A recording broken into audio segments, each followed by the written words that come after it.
Hi, this is Ronico. This is a 3-hour lecture. The first hour, I'm going to go over some of the general principles of rehab when it comes to treating orthopedic conditions. The last 2 hours, we're going to more focusing on specific orthopedic conditions and how we're going to use physical therapy to manage the conditions. So the outline for this hour lecture is we're going to go over the 6 phases of rehab after surgery or any musculoskeletal injury or even any kind of orthopedic conditions. We're going to focusing on pain management, therapeutic modalities, and also exercises on each of the phases. So as we all know, if the dog is not moving the leg or the dog is not using the leg or it's immobilized, there's going to be a profound effect on a lot of the soft tissues and even musculoskeletal issues. This including you're going to have a thinning of joint capsules or the cartilage of the joints. And that's going to prone to getting arthritis. Mostly because, again, joint capsule get the nutrients by putting weight on the limb. So you're going to have a pumping effect. That's how that the nutrients would go and nourish that articular cartilage. But if the dog is not bearing weight, that's how the cartilage not getting enough nutrients and it's getting thinner and thinner, and eventually it may become arthritis. It's going to also form a lot of fibrosis because the lack of nutrients or nourishment. And that's going to restrict the range of motion of the joint. Muscles, as we all know, it's going to become muscle atrophy, that it will lose its strength and eventually the dog going to be weak. Tendon ligament also going to be affected, especially at the insertion site where they will lose its strength. Bone also going to lose their production of bone cells, mostly because for one of the way that bone undergo regeneration is by putting weight on it. So now that the dog is not using the limb, it's going to be less weight bearing and you're going to see a decreased production of bone cells, increased bone loss. And young dog may be more prominent than adult dogs, and also elderly dog may be more prominent than adult dog as well. So the good news is, as long as we catch it earlier and then we work on it, those changes can be reversible. However, if the problems or if the dog have not been using the limb for months or years, unfortunately, sometimes no matter how many rehab you're doing, you're probably not going to gain back all those loss of soft tissues and even functions. Especially if the dog is paralyzed for too long, you're going to see there's a lot of fibrosis in the joint that restrict the range of motion of the joint. And it's hard to break it off. And because of that, the dog's probably not going to ever use that limb again. So, in a simple term, use it or lose it, right? So, quick questions. How fast does the muscle atrophy occur? If your answer is 4 weeks, you are right. So, in general, for healthy dogs that have an acute injury that not weight bearing, for 4 weeks, we're going to start seeing some muscle atrophy. However, this apply on the healthy dogs. If the dog is old, if the dog has not been using the limb for a while, especially geriatric dogs, we know that they lost their regeneration functions. And in human side, they found is human that lie on a bed, geriatric humans or elderly people that lie on a bed for longer than 48 hours, you're going to start seeing some muscle atrophy. I do believe this is what's going to happen in our geriatric patient as well. I have seen that elderly dog, not walking because of arthritis, and then, or the dog have arthritis and be instructed to cage rest for 2 weeks. And after 1 week, come back and you're going to see a significant muscle atrophy. So in general, if it is healthy dog, it's okay to cage rest them if they have acute injury. However, for geriatric dogs, I usually would warn the owner that no matter it's a chronic or acute injury, we need to do something, not just cage rest the dogs. Otherwise, that by the time the dog finishes the cage resting, you're going to see significant muscle atrophy. So those dogs, I would encourage them to start the physical therapy as soon as possible so that we could, again, using modality for pain control. At the same time, we also make sure that the dog is not losing any muscle mass. So how long does it take to recover if the muscle atrophy occur? So in general, we times 2 or times 3 the time that the muscle atrophy occur. Let's say if it takes 4 weeks for the muscle atrophy to occur in a dog, then we'll tell the owner that it will take at least 8 to 12 weeks in order to improve the muscle mass or make the muscle mass back to normal. Again, this is for a healthy dog. For if it is a geriatric dog, it might take even longer for recovering. So in the rehab, as we always mentioned, it is a multimodal therapy. So whenever you prescribe rehab, there's a 3 areas that you need to always get involved. First thing is manual therapy. Manual therapy is very, very powerful when it comes to physical therapy. Sometimes you can see results right away by just doing a manual therapy. This includes joint mobilizations. You have grade 1, 2, 3, 4. You have soft tissue mobilizations, massage, mostly efferage, petrissage, twin-arm massage, and stretchings. Those considered as a soft tissue mobilizations. And of course, range of motion as well. Physical modality also play an important role. It will give you additional benefit on top of manual therapy. Laser, PMF, heat and cold, therapeutic ultrasounds, electrotherapy, shockwave, acupuncture, and chiropractic. The third main area is physical exercises or therapeutic exercises. We utilize all kinds of exercises. Sometimes we also utilize equipment such as physio ball, cable pole, rocker board, treadmills. And aquatherapy is one of the very popular therapy that utilized in rehab, which is the underwater treadmill or even swimming. So those 3 categories would provide benefit for our patients by reducing inflammation, swollen, spasm, of course, reducing pain as well. It promotes weight bearing, flexibility, and improve muscle atrophy.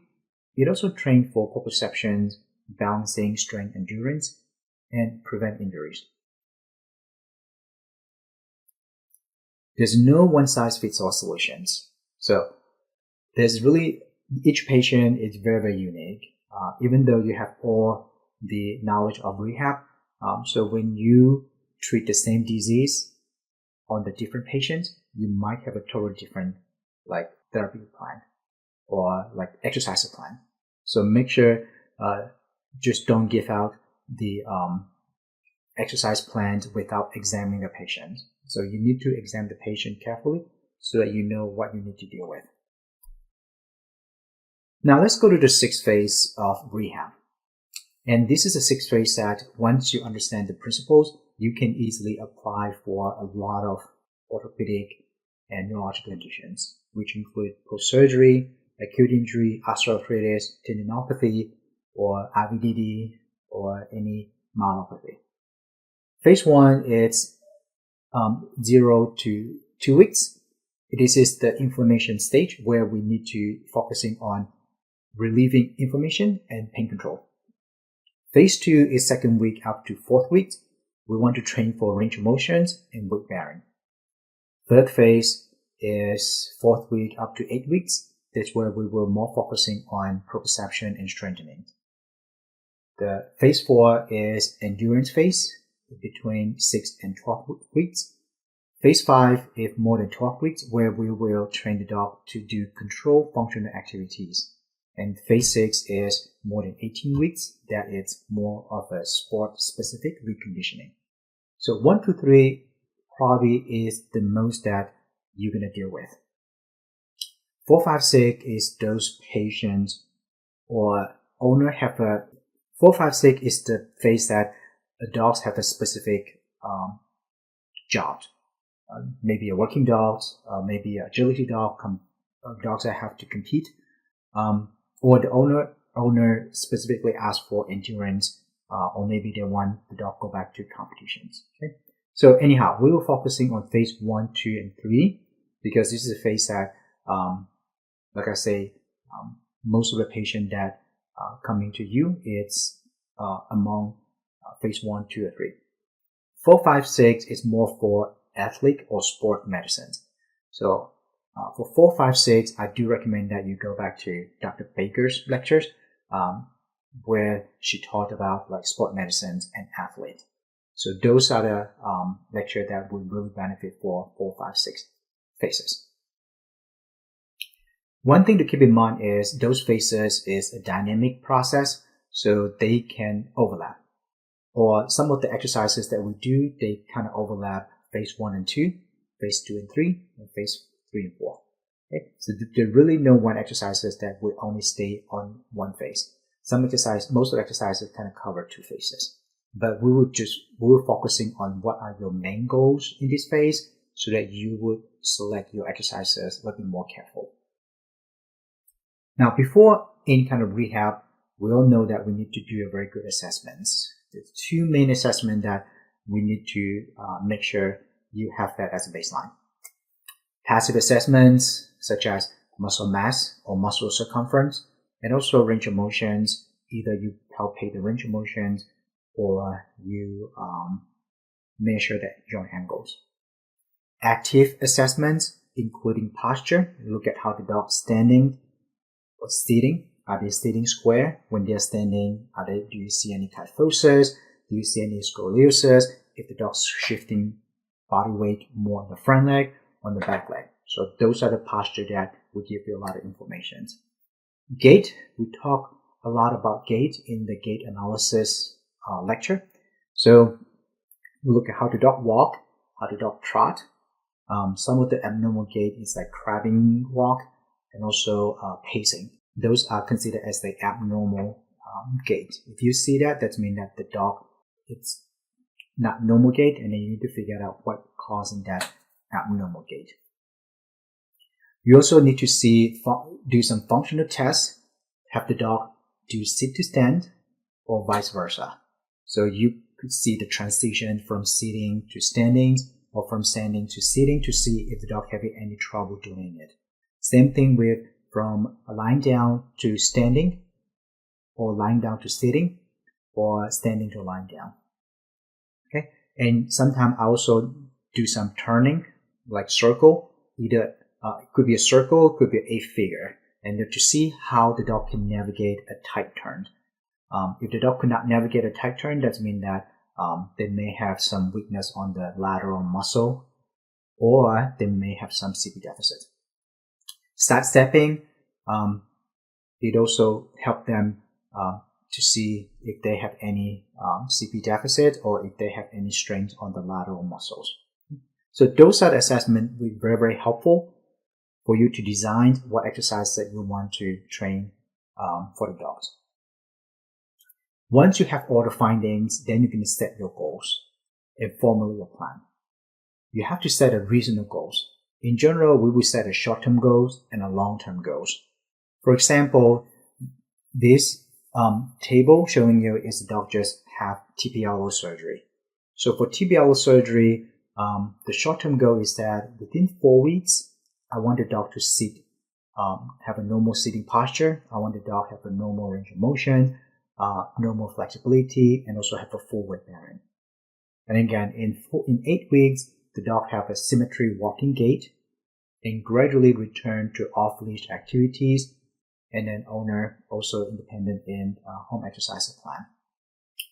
And then you can, once the dog reach that goal, then you can set up even long-term goal, like the dog can get back to competitions or agility work.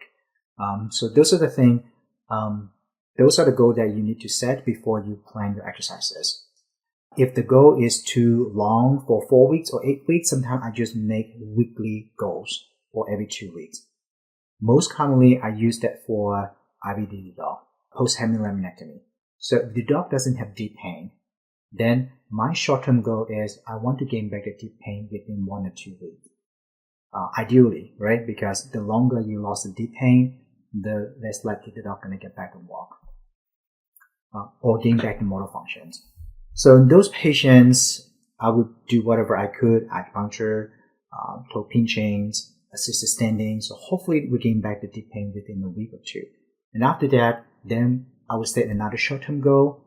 Once I have the deep pain back, set for improving motor function. So I want to see the dog actively moving the leg, able to like standing, maybe with some support.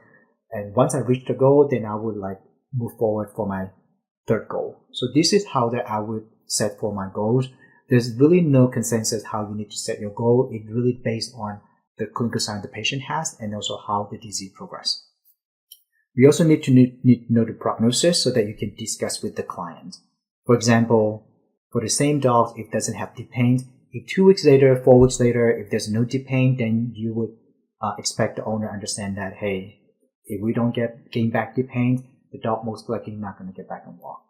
Unless, if it's a small dog, thin small dogs, we could make the dog become a spinal walker. But big dog is less likely. Then you should also discuss with the owner about expectations of course of recovery. In general, we would tell the owner 8 to 12 weeks for pretty much any kind of injury or orthopedic conditions, so that they commit at least 8 to 12 weeks. Even though in our service, we usually have like a 10-session rehab package. If the patient coming in twice weekly, there will be like 5 weeks. So at the 10 sessions, and I'll do another evaluation to see how much improvement that we have.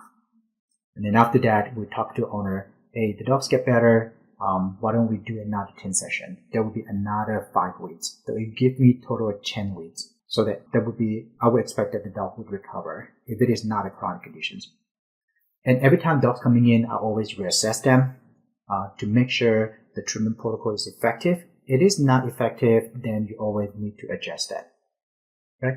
And then you also need to ask yourself, have your goals been met every time the patient coming in? If the patient coming in for 4 weeks, 8 weeks, the goals still have not met yet, then I will reassess the patient very carefully to make sure the patient does not have any other problems going on. It could be not related to the primary conditions. So that would be something you need to look into. Now, let's start with phase 1. So phase 1 is the inflammatory phase, which is immediate after post-op up to first week or second week post-op or injury. This is the normal and essential part of the healing process. Typically, pain and swollen will last 3 to 5 days. If you're giving a very good pain management, if that lasts for more than 2 weeks, then I would reassess again. Usually that if the phase 1 lasts longer than 2 weeks, I would discuss with the referring vet or the surgeon or neurologist to tell them that, hey, I think this patient is too painful, still swollen. I think you guys need to check on the dog. Because they might need to look into other complications that could possibly happen for the dog. The goals for this phase is pain control, reducing swollen edema, and improve range of motion, limit muscle atrophy as well. So what can you do in this phase? Again, rehab can be started before and after surgery. The reason why I mentioned here before surgery, because if it is an elective surgery, sometimes surgeon, they would like to start rehab first, get the dog stronger or for weight loss, and then they will go through the surgery. Most commonly, if the dog's coming in for like total hip replacement, and also patellaxations surgery. So the surgeon usually would recommend strengthen some muscles and then also lose weight before they go through the surgery. Of course, rehab can start anytime after surgery as well. So what would I do? Pain medications before rehab is very important. Or throughout this phase, you have to give them pain medication because they're going to be inflamed and painful.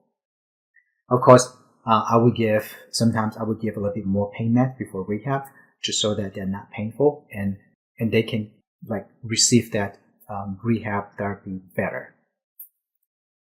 You can use cryotherapy.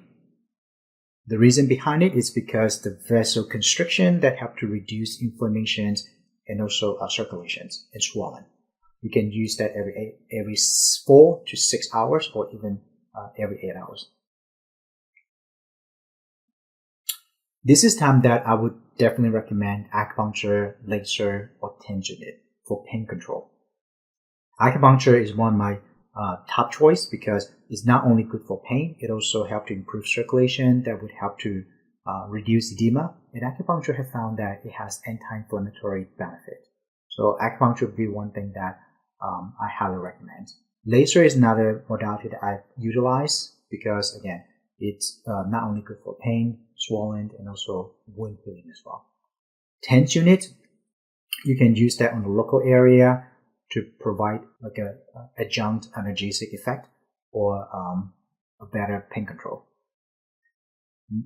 Nowadays, a lot of veterinarians utilize pulse electromagnetic field therapy, especially the STC loop, because it's so easy to use it.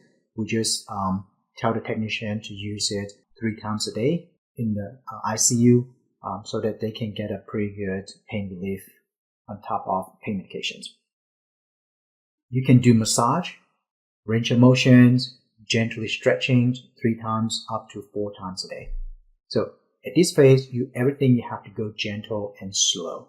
Even for massages, I probably only massages area away from the lesions because you definitely don't want to massage that lesions or surgical site.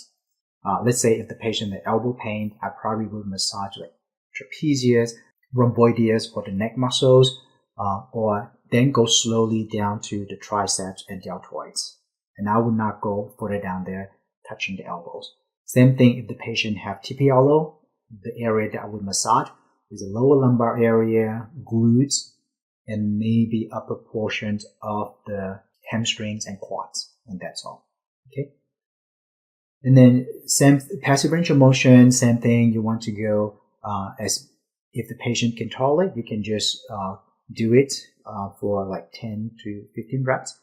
If that patient could not tolerate that, I would just skip that. Stretching as well. So I would just do very stretching. I would stop when I just got the resistance of the soft tissue. That's all. I'm not going to push the dogs, and I'm not going to stretch that muscles even more. So by stretching, you actually may provide some pain relief and also improve that circulation too.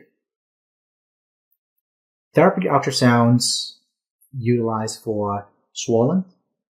If that area is swollen that you want to reduce inflammation, you can use ultrasounds. But again, when you use ultrasounds, you make sure that you use the right parameters. Okay, so remember that we have 1 megahertz, 3.3 megahertz that determine the penetrations, right? And acute inflammations, you don't want to use continuous wavelength, right? Or continuous duty cycle. You want to use either 20% or 50%. Otherwise, that if you use continuous, it's gonna give a lot of heat to the area that could possibly cause more problems. Shockwave, we sometimes utilize that if the patient or the surgeon aiming for promoting bone healing. So after the surgery, we do 1 shockwave on the TPLO site or CBLO site, and then that's all. Then we're just going to do 1 time, and that's help for promoting bone healing. But we also can do that for chronic pain, which is in phase 3 or after phase 3. Slow leash walking, only go out for pee and potty in this phase because you don't want the dog to overuse that injured leg or surgery, like operated leg. Okay, the dog still need to be at rest most of the time. So, and again, you can use pressure bandage 2 or 3 times a day if needed to reduce the swelling. And this is one of the things I would always recommend and talk to the surgeon neurologist what we can do in phase 1, because a lot of surgeon neurologists, they don't want patient to get any rehab the first 2 weeks, which is not true, right? For you guys that already learned rehab, you know that this is not true. We can start rehab right away, even the next day after surgery. When we utilize rehab for this phase, we're not going to force them to do exercises. We're not going to force them to do underwater treadmill.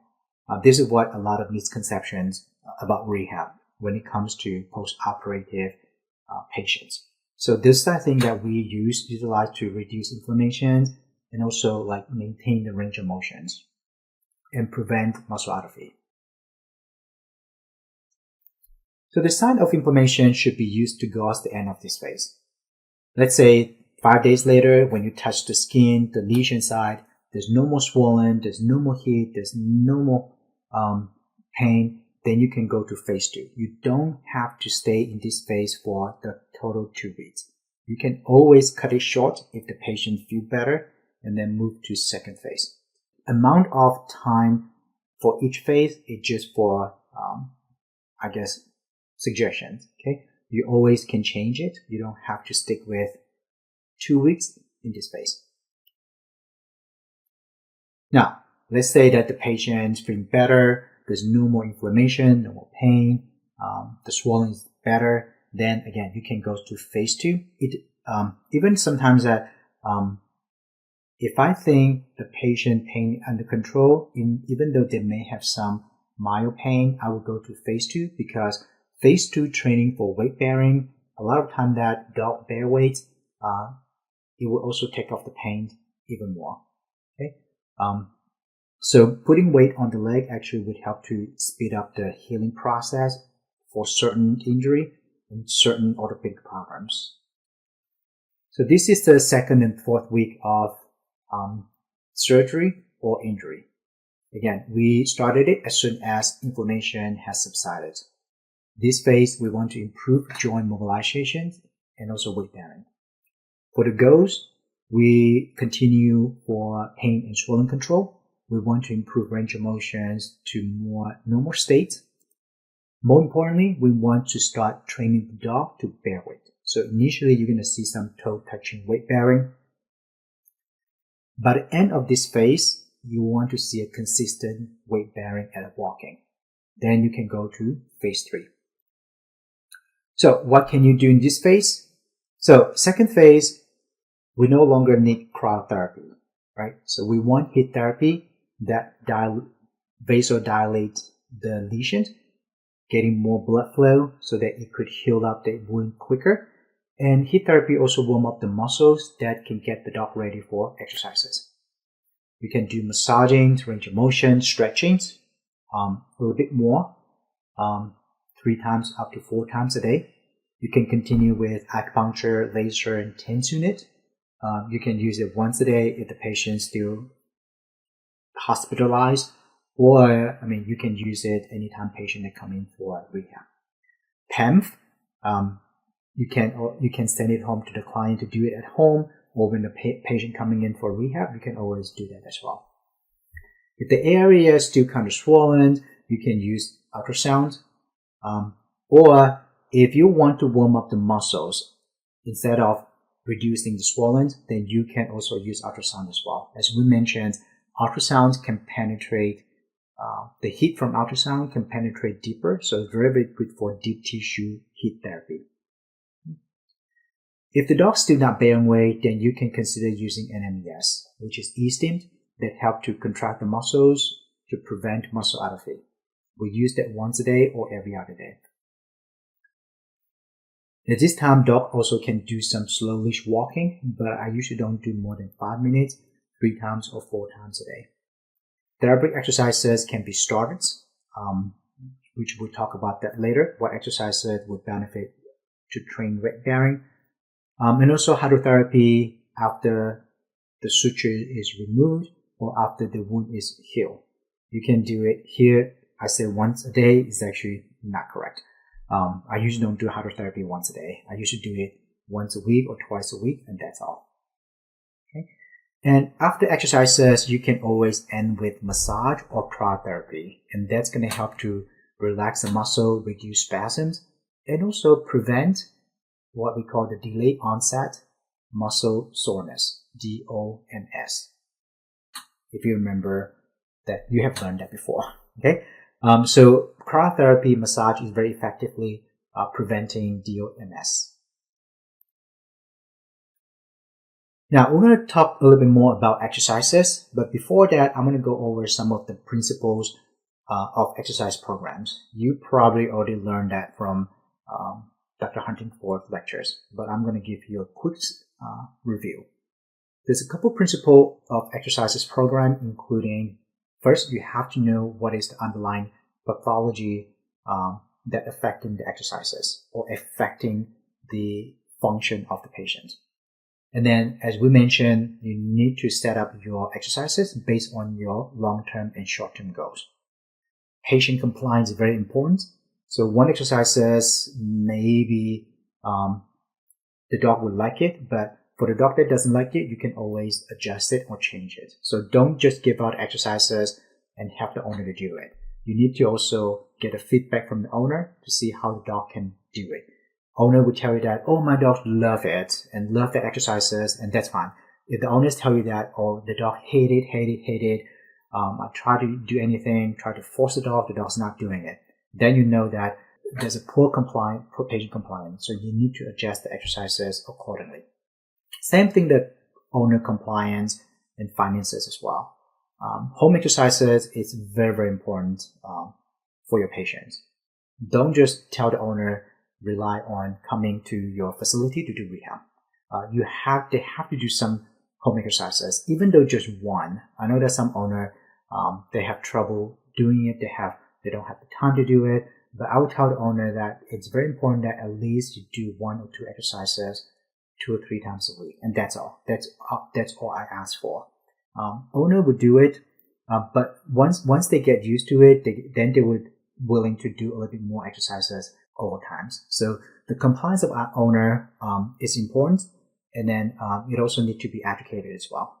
Of course, finances is a big issue. Rehab is really not cheap, unfortunately, because we don't just get 1 session and assume that the patient get better.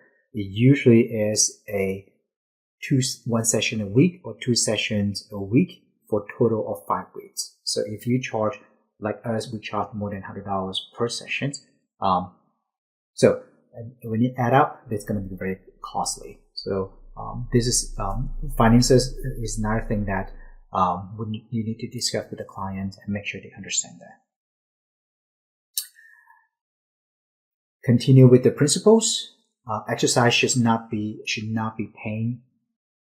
Exercise should be pain-free, or exercise should not be painful. Okay, and the rate of progression is based on patient response. If the patients get better and better, the exercises getting easier and easier for them, then that would be the time for you to change exercises to challenge the dog.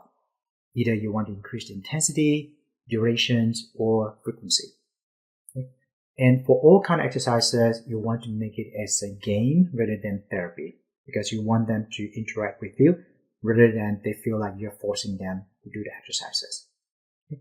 And always watch for signs of fatigue, especially in the early phase of the physical therapy, because a lot of physical therapists or practitioner, they were very excited. They want to treat the patient, but sometimes they forgot about that. They may overdid it. Again, once you overdid it, sometimes it would take at least 2 or 3 days for them to recover.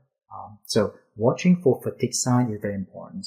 If you do the physical therapy, if they started to slow down or if they started to refuse to do it, then you know that it could be a sign of fatigue. Or if they started to breathing heavily,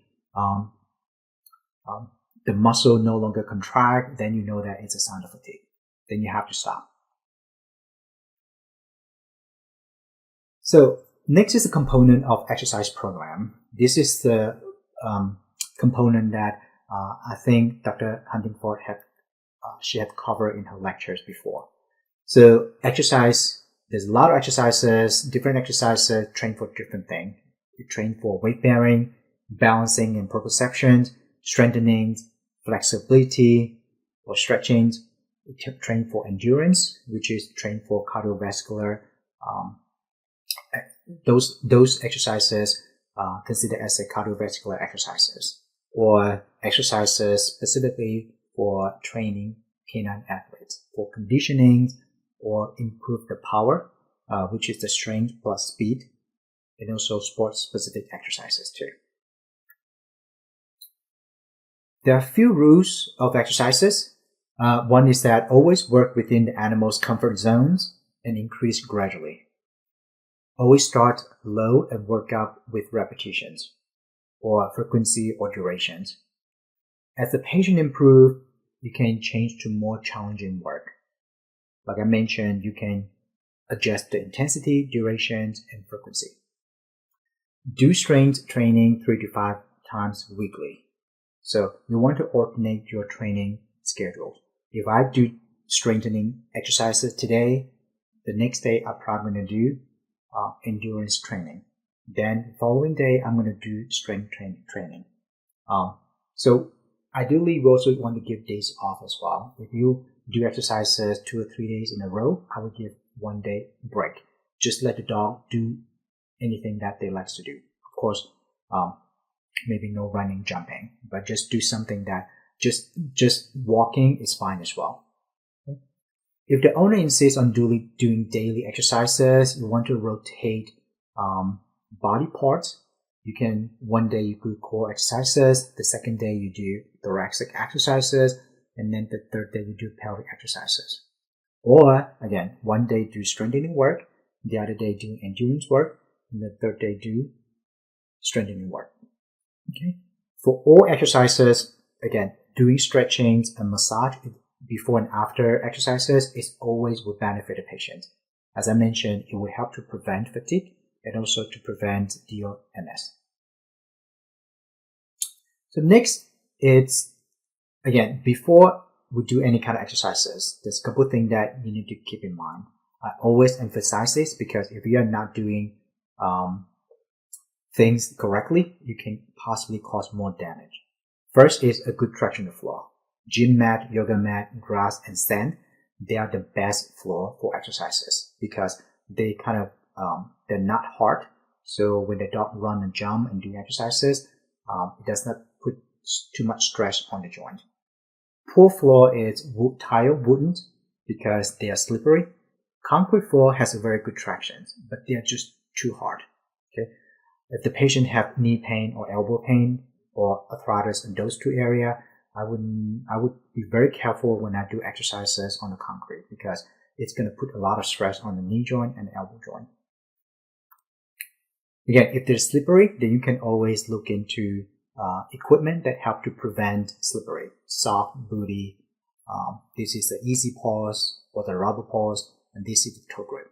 Okay. I don't really have any preference, to be honest, because different dogs respond differently. When you start using it, you probably get the what that means. Some dogs they do well with the easy paws, but there's some dogs that does not do well at all. And those dogs may better with the toe grips, and vice versa. I have put a dog on toe grips, never work. Then when I put them on easy paws, it works. So you just have to try out and to see which one works the best for the dogs. Always use harness, which is a no-brainer because harness can control the dog easier. The harness should be comfortable, sturdy, provide good range of motion, especially for the shoulder extensions. A lot of harness that can be very tight, so the dog could barely extend the shoulder at all. So when the patient coming in with the harness, you also need to check the harness, make sure that the harness is not restricting the range of motions. And also, ideally, you want the harness to be easily put on as well. Nowadays, they have a harness that you put on the neck, and then you just strike under the chest and go all the way back and snap it. That's all. You don't really have to lift one limb up because sometimes that dog have trouble balancing. When you lift one limb up to wear the harness, sometimes they will just fall. Okay, and of course, help them up harness is one of the popular harness out there and very sturdy that you can use, especially for big dog. Now, next thing is my pet peeves. You probably hear me over and over again talking about these slides. because it is important and a lot of people forget about it. I mean, even though physical therapists or rehab therapists, they forget about this part. So this is why I always want to emphasize that this is a very, very, very important thing that you need to address before you do any kind of exercises. Okay, first thing is the hair under the paw. So this is the one you're not going to expect that they're going to walk well because it's going to be very slippery. Toenail. That's again, this is actually one of my pet peeves. And I always let my student know that this is my pet peeves. If you have a patient coming in for rehab that have a long toenail, that would be something that you need to tell the owner and make sure they trim it, or you have to trim it before exercises. So why? Again, in the normal dogs, when they have a short toenail, they can stand straight, and when they stand straight, they can distribute the weight evenly to the joints or even to the paw pad. But if the toenail is so long, unlike cats, they can retract the toenail, but dogs, they're not able to do that. So the way that they accommodate the long toenail is that they have to extend the phalanges. By extending the phalanges, you actually redistribute your entire body weight throughout the joints. Most joint that carry the most weight is the knee joint and then also the elbow joint as well. Of course, hip joints, tarsal joint, carpal joints, they're also going to be affected. So over time, it's going to cause problems on those areas. I personally suspect that long toenail is one of the factors that increase risk of ACL torn, because when you have a long toenail, in order to balance the body, they actually have to overextend the stifle. So overextending stifle is one of the major risks for dogs that having ACL torn.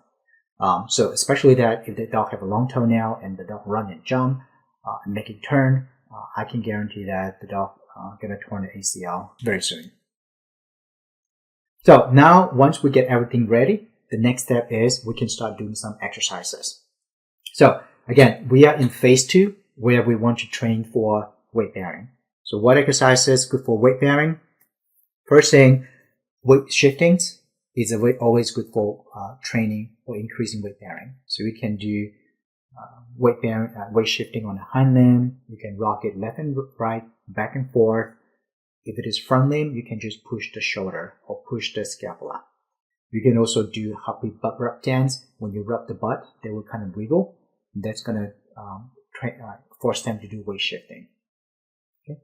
If the dogs do not put in weight on it, what we should do is I put something is higher, let the dog step on it. I would prefer using something softer. Book could be maybe a little bit too hard. So I use towel or pillow, let the dog step on it. And then also, this is the window that is very important to give them reward, give them treats. Remember, I say that dogs, they're smart, but they're dumb because they will do whatever to please you. This is the time that you would want to use treats all the time. Because once they put the weight down and they get treats, what do you think they're going to do? They're going to put weight down even more, right? So you want to train them to be able to put weight down and feel like that they're enjoying the process. You can also, once you put the towel or book, you can also do weight shifting so that they can put more weight stepping on the object. Other thing that also put them off balance, you can use visible bouncing discs or rocker boards. This is something that you can use in your facility. Owner can use pillow, mattress, cushions, or even mini trampoline at home. Just put the dog on top of it and do weight shifting. Okay? They can do 1 to 3 minutes through to 5 repetitions, 2 to 3 times a day. Unsteady surface, another way that trick the dog to off balance. So you can tell the owner to put towel, broomstick, pillow, and just let the dog walk over it. When they lift one leg up, it's gonna put them off balance. They have to stabilize themselves. Even they have to use that affected limb. Just let the dog walk back and forth, maybe 5 to 10 times, and do it 2 or 3 times a day. In your clinic, you can always set up obstacle courses. I will put a pillow. This is a bone disc. I'll put a mattress, and I'll put a pole, and then just anything that you can grab in your facility, just put on the floor, and that's how you get your uneven surface, and then let the dog walk past it. So this dog not willing to put weight down on the left hind limb, but when I'm using the the obstacle courses, then we trick her to use that left hind limb. I'll let you look at one more time. So she would not use it, but now that when she stepped on the bouncing disc, and then we trick her to put weight on it. Okay, you're just going to do that back and forth for a couple times. Other exercises for training weight bearing, including cookie stretching at the shoulder. So you can use the cookie stretching to the left side, to the right side. So when the neck turns to the right side, you're going to put more weight on the right front limb. If they turn to the left side, you're going to put more weight on the left front limb. So it's very good for neck and also front limb problems. If you want to train for the hind limb, you're just going to go either to the hip joint or you can go to the tarsi joint. Again, when they turn to the right side, it will put more weight on the right hind limb. It's also very good for the back. If the patient has IBDD, always is a good exercise to stretch the back. It's also good for core stabilization as well. And ideally, if you want to do that, you want to hold for 5 to 10 seconds so that the dog stretch out very well and put the weight on that limb at least for a couple seconds. Through leg standing is another good exercise that you lift up the normal leg and force the dog bear weight on the affected limb. It can be advanced, so you have to be very careful that make sure the dog is not painful, or you don't want to lift it too quick. Just kind of lift it slowly to see how much weight that she can bear on that leg.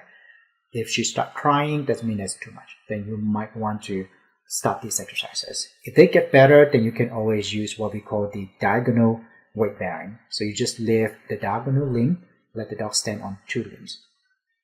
Again, hold it for 15 seconds or even up to 1 minute. You do it a couple repetitions or 2 or 3 times a day. Now, next week's underwater treadmill. Dr. Sims have a wonderful lectures talking about underwater treadmill. So I'm not going to go over all the details. I'm just going to give you a quick review. In this phase, what would I do? So we're going to rely on the buoyancy, resistance, and thermal effect. That's going to help for supporting the dog, especially if the dog is not walking. So you can just use the water to float the dogs. You don't really have to walk the dog in the water. Just float them and do weight shifting and just let them walk on their own pace without running the treadmill. So again, this is just an easy way that you start first to train them to bear weight. Okay. As they get better, then you can always run the treadmill belt in a slow pace so that the dog can start to bear weight a little bit more and even do some strengthening treatment. The underwater treadmill usually is the water is kind of warm, actually kind of improve the circulation of the limb as well, which one of the benefits of underwater treadmill. So it's very good for arthritis, neurological conditions, muscle weakness, weight loss, and even conditioning. But again, for this phase, again, it's a second phase. The dog just recover from inflammation and pain. So you want to go very, very, very, very slow. You don't want to force the dog to do too much at this phase. So water level, I hope that you can tell me what level that you should put the dogs on if the dog is not bearing weight. Okay, if your answer is around the hip joint, you are good because, water level at the hip joint take off almost 60% of the body weight. So you almost float the dog. So it's very, very good for dog that not able to bear weight at all. Once they bear weight, you want to do strengthening work, then you can always lower down the water. Ideally, you want to lower down to the knee joints, which take off only 15% of the body weight, where you will more focusing on strengthening exercises. This is going to be phase 3 or after phase 3. Okay, definitely not phase 2 yet. Again, if you want to be more challenging, you can use torsal joint level, which is take off about 10% of body weight. Okay, so torsal joint take off 10%, stifle take off 15%, good for strengthening. At the hip joint, take off 60% is very, very good for non-weight bearing or weakness. Okay. All right, so how do we know phase 2 is done? Then you can go to phase 3. If your answer is if the dog consistently bearing weight, then you can go to phase 3. So that would be your correct answer. Okay, so phase 2 is training for weight bearing, and phase 3 is training for strengthening or proprioceptions. It is 4 to 8 weeks usually, but if phase 2 need to take longer than 2 weeks, I would just stay on phase 2 until they bear weight consistently. Okay, I will not jump to phase 3 just because I told you that 4th week and 8th week is phase 3. Okay, again, there's really no hard rules here that every phase only take up to 2 weeks. It may take shorter, again, it may take longer. Okay, so in this phase, the dog should not be painful.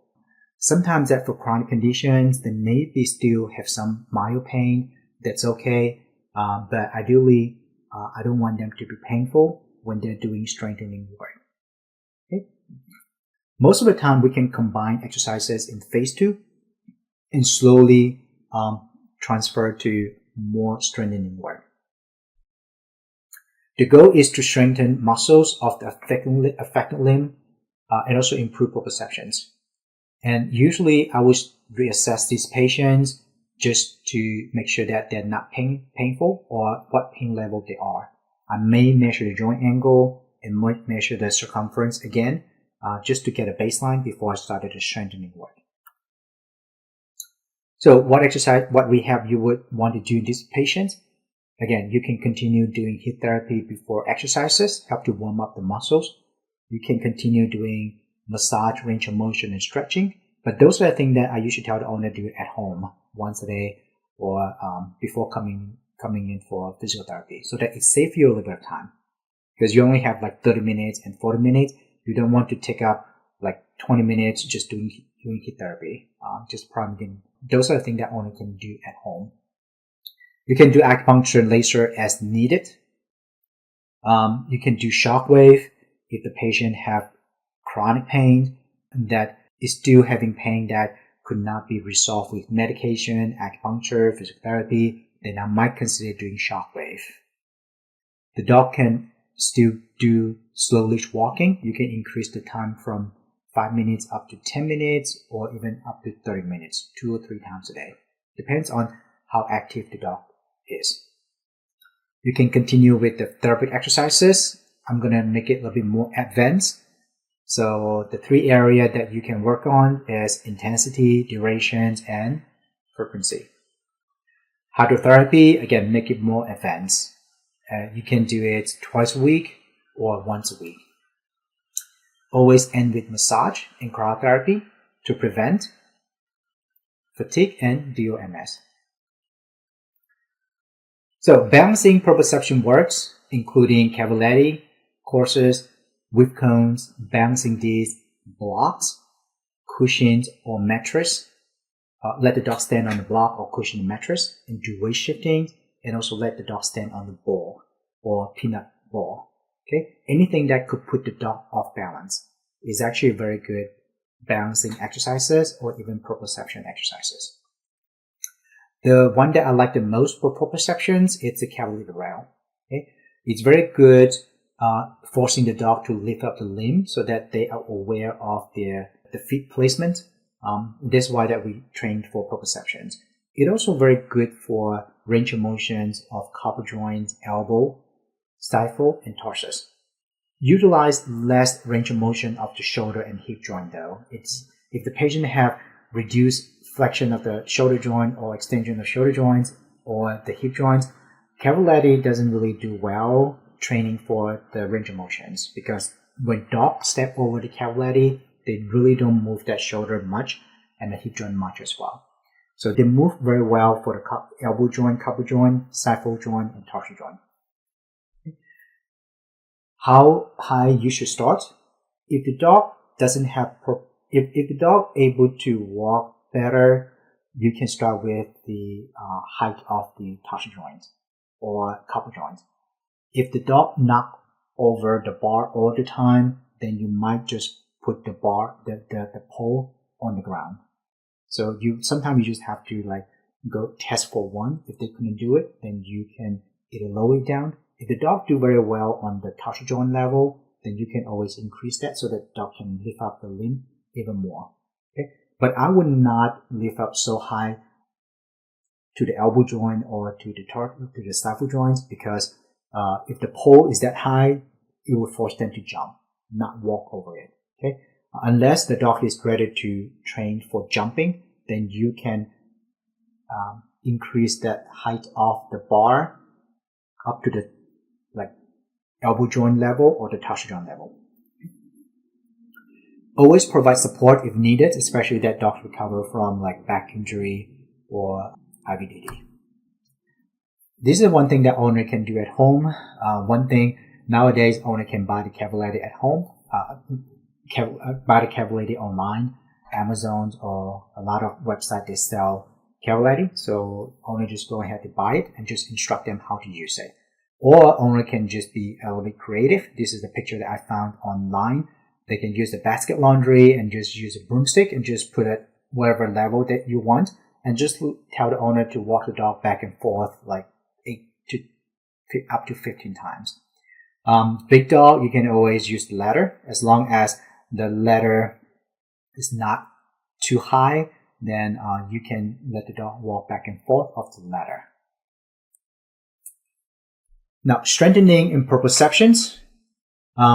Other exercises that you can consider is sit to stand, more for strengthening, or we call doggy squat. So you just let the dog sit and stand, do it 10 to 15 times.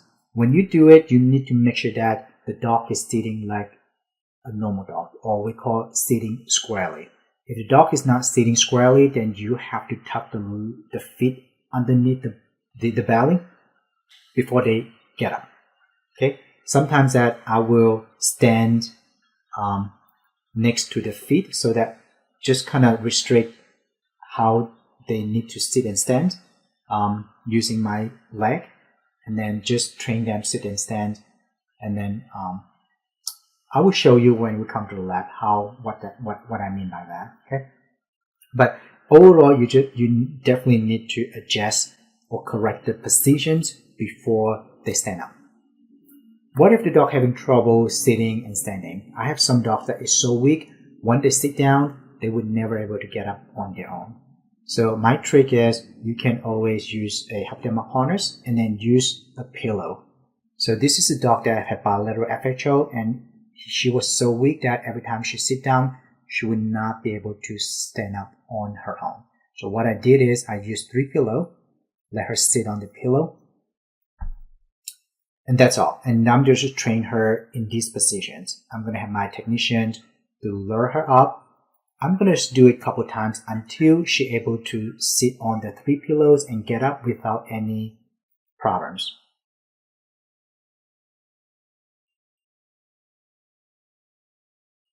So I'm going to do it one more time, and you can see that she can get up without any support. So which is great. Now I'm going to take off 1 pillow and sit on the 2 pillow. So, and then you can train it for a couple of days. Eventually, it took a week for this dog able to sit from 3 pillows to no pillows. So, which is a good result. So, those are the things that you need to consider. You don't want to force the dog to do exercises when the muscle is still weak. You need to build up the muscle strength slowly. Other exercises can be considered. Standing on the stairs. When the dog stands on the stairs, it shifts the body weight to the hind limb. Then it's very good for strengthening the hind limb. Then you can add some weight shifting at the same time, just kind of train for the proprioceptions and core muscles.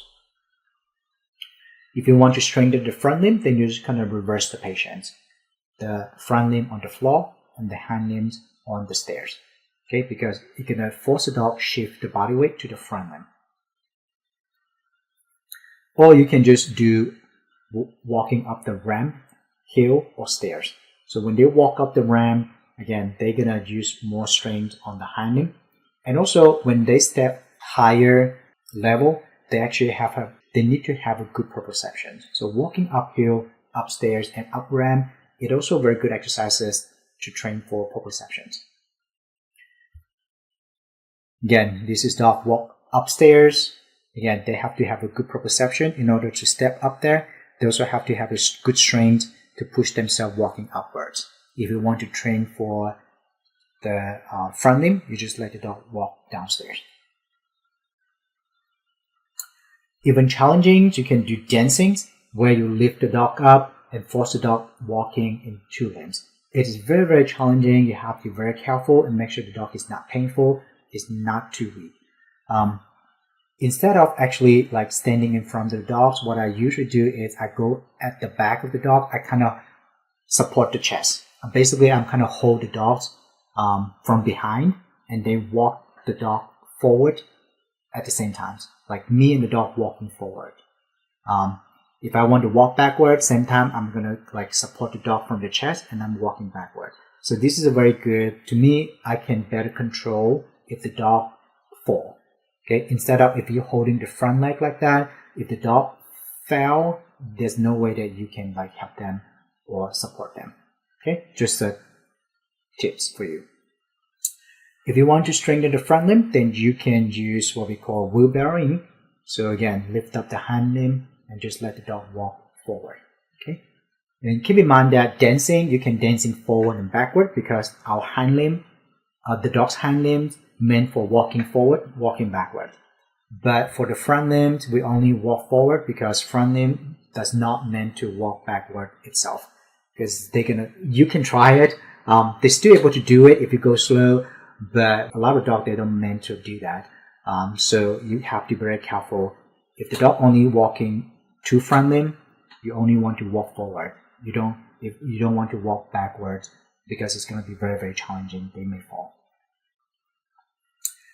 Other exercises for core balancing is walking in the circle. You can do clockwise a couple times and anti-clockwise a couple times. Or I do prefer doing 8-figure because when you do 8-figure, you're going to do anti-clockwise and clockwise throughout the process. Okay. You want to start with the big circle if the dog having proprioceptive problems or balancing, because the smaller the circle is, the dog have to make a sharp turns. If the dog doesn't have a good balance of proprioceptions, they're gonna fall right away. Okay, so you have to test with the big circle or big figure 8 and slowly go for the small one. Okay, you can also do the weave pole as well, which is gonna train for proprioceptions, core muscles, and also strengthening the lateral muscles. A lot of people think cat is not a good candidate for rehab. I would say yes and no because especially like adult cats, a lot of times they're very anxious or they're very stubborn.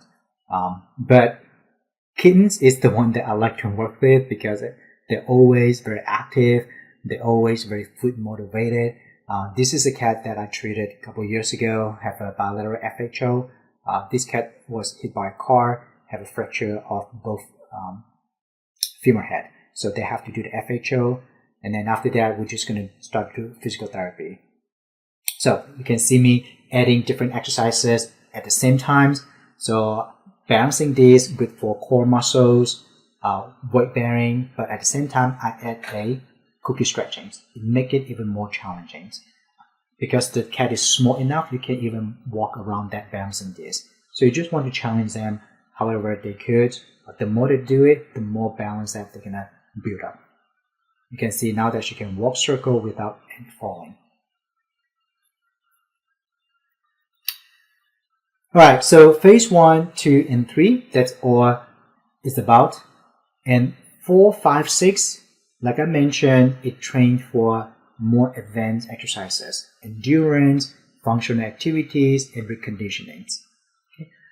Most of the exercises is overlap with phase 3 in phase 4, 5, 6, but they are more challenging and we adjusted a little bit. We increased the intensity, frequency, and duration. We also utilize some other things such as TheraBand or leg weights that kind of challenge the movement of the muscles for the joints. This is just an example.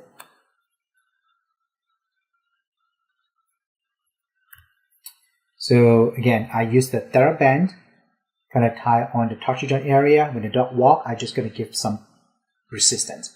It's very, very good for strengthen the quad muscles because they have to use the quad muscle to pull it.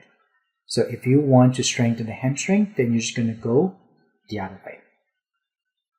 So you're going to go that way. Okay. Same thing if you want to strengthen the biceps. So you're going to pull it backward. If you want to strengthen the tricep, you're going to from the front. Or you can also adding different exercises together so that you can make the exercises even more challenging.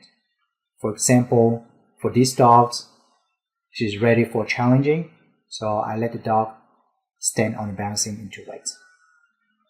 Okay, so you can do it a couple times. It really utilizes a lot of core muscles in order to do that. Swimming is another good exercise for reconditioning. Okay, with the buoyancy, thermal effect, it also helps floating the dog, reducing the joint impact, the stress putting too much on the joint. It's good for conditioning, weight loss, and also for osteoarthritis, especially for front limb, because it forces the dog to move the front limb. Sometimes not much on the hind limb though. Some dogs, when they swim, they don't paddle on the hind limb. So this is every time that owner mentioned to you that the dog's swimming, to strengthen the hind limb for hip dysplasia, for knee problems, I would say yes and no, because again, when the dog swims, sometimes they only paddle the front limb. They may not paddle the hind limb. So that would not be beneficial for the hind limb at all. Not going to be beneficial for hip dysplasia or knee arthritis. So you need to be aware of that. All right. So again, this is the 6 phases of the rehab. Again, just design the exercises plan based on whatever phase that the patient is having. Next, I'm going to give a very quick example of how we design the exercises for the patient. So Cora is a 1-year-old intact female mixed breed that coming to the university hospital because after hitting by a car. So she has multiple fractures, spinal fractures, bilateral hip fractures, and pelvis fractures. This dog had been through 3 main surgery in the hospital. So after they finished the 3 surgery, then they referred to our rehab department to start physical therapy. So day 1, day 0 to day 7 post-op, so the dog's still non-ambulatory. We're not going to do a lot of things on this dog because she just has 3 main surgery and she's very painful. So we do icing on the lesions. We do massage, passive range of motion, and stretching. I do acupuncture. She really liked acupuncture. She would fall asleep, and I think she just feels so much comfortable and pain relief. We also do laser to reduce inflammation and pain and speed up the wound healing. We take her out for walking, mostly assisted walk, just out for pee and potty. So this is how she looks like getting laser. So the pain and swollen get under control within the first week, which is great. Then week 2, we started to do some weight bearing work. Okay, so again, this is now is phase 2. So we train for weight bearing. The dog at this time is already ambulatory in 3 legs. The left hind limb is still not weight bearing. So what do we do in this phase? So we do heat therapy. They have to warm up the muscles, and that helps to speed up the wound healing by increasing the blood flow.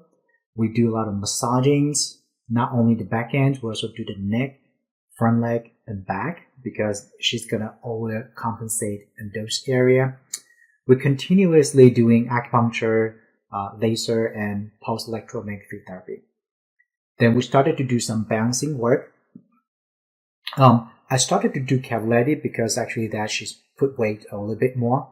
So I kind of go slow with cavaletti, even though cavaletti, we mentioned about that in phase 3, But again, sometimes those exercises kind of overlap. So for her, because she's looking good, she's bearing weight a little bit. So that's why I started the cavaletti. Not much though. I only let the dog walk maybe 1 or 2 times, and that's all. Because this is not my goal for proprioceptions in this phase. My goal is weight bearing. Okay, sometimes she put weight on it. You can see that. Not much, but she try. There you go.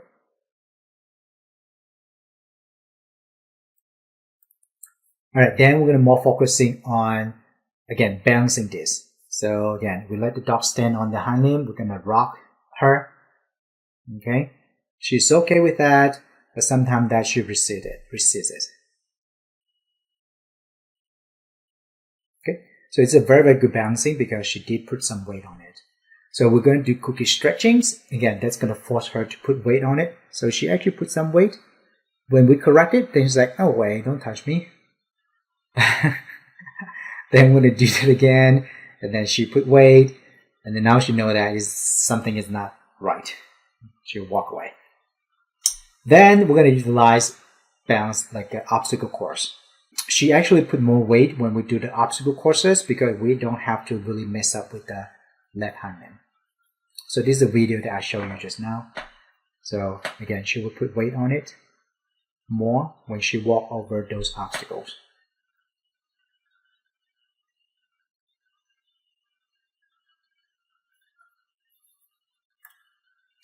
Now we're going to do, this is week 4, where she already started bearing weight. And then we're going to want to do strengthen the muscles. Unfortunately, when she was in the water, she would not put the limb down at all. Not at all. So, underwater treadmill at this time is not really beneficial for her just because we try to walk her on underwater treadmill, she would just resist to put weight down. So we will come up other exercises. So we come up with up the ramp and down the ramp. And then she would bear weight at that time. We just want to strengthen the muscles and improve the proprioceptions. Again, we continuously doing figure 8. You can see that now that she actually putting weight consistently at walk. Okay, you see how I combine both exercises together so that we don't want her to be too bored. Sometimes if you only do cavaletti, sometimes they will get bored. So I kind of combine figure 8 and cavaletti together as the one exercises. So they're less likely to get bored.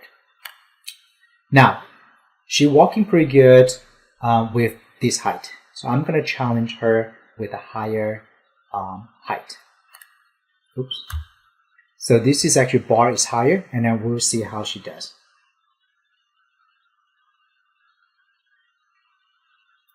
Yep, she did pretty good. Actually, that she lift the whole limb up and then walk over the bar. So which is good. So she's recovering very, very well and do the exercises very, very well. Even though she's still not able to flex the hip joint and the stifle completely, but that's going to take a while to get better. So eventually this dog will stay in the hospital for 9 weeks. We do exercises every other day for 9 weeks. And this is the end of 9 weeks. And she's pretty much back to normal. She's walking pretty good. The flexion extension is good. She might not able to get completely normal because she had multiple fractures. But at least she's functioning very well. And then we're very happy how well she is the day that we discharge her. So in summary, as we mentioned, rehab help enhance the recovery of any kind of orthopedic conditions or post-op. We're focusing on pain relief, regain mobility, balancing, return function to as much as early as possible. We also help to decrease surgery or injury complications and prevent injury. Knowing the 6-phase is very important. Not only that, you also need to base on each individual patient and tailor your exercise plan. And you also need to reassess them regularly so that you know that you're on the right track and the patient's getting the most benefit. And knowing all the principles of the exercises And you can easily apply those principles and 6 phases on most of the orthopedic cases, which we will talk about in the next 2 hours, like specifically cases for each individual, each orthopedic conditions. Before I let you guys go, I just want to mention most of the videos that I utilized in my lectures, it's from Canine Exercise Solutions. It's a very, very good exercise company or website that once you sign up, you're able to design your exercises and send it to your client so that your client can go to the website and look at the instructions and even watch the video and how to do exercises on your patients. Each of you are going to get 3 months, I think 1 or 3 months free from the company to try on. I will make sure that I will put you guys into the list so that you guys can start to look at the website and how to design exercises for your patients. If you like it, and you can sign up with the company because the company, they're very generous that they sponsor at least 1 month free membership to our students, if I remember correctly. All right, that's all for my lecture. Thank you so much, and I'll see you guys soon. Bye-bye.